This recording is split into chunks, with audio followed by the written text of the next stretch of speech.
हाय दोस्तों, धारावाहिक कहानी नंबर 2 में आपका स्वागत है। जल्दी बुलाकर लाओ। अकबर बीरबल की कहानी। बादशाह अकबर एक सुबह उठते ही अपनी दाढ़ी खुजलाते हुए बोले, अरे कोई है। तुरंत एक सेवक हाजिर हुआ। उसे देखते ही बादशाह बोले, जाओ जल्दी बुलाकर लाओ, फौरन हाजिर करो। सेवक की समझ में कुछ नहीं आया कि किसे बुलाकर लाए, किसे हाजिर करें।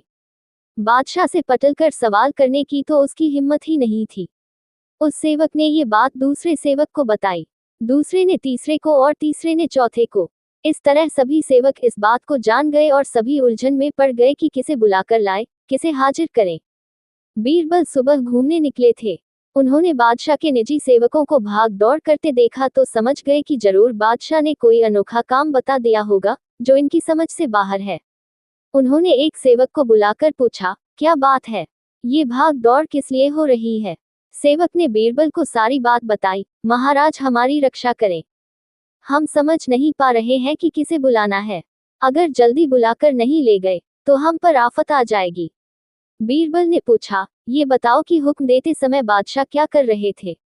बादशाह के निजी सेवक, जिसे हुक्म मिला था, उसे बीरबल के सामने हाजिर किया तो उसने बताया, जिस समय मुझे तलब किया उस समय तो बिस्तर पर बैठे अपनी दाढ़ी खुजला रहे थे।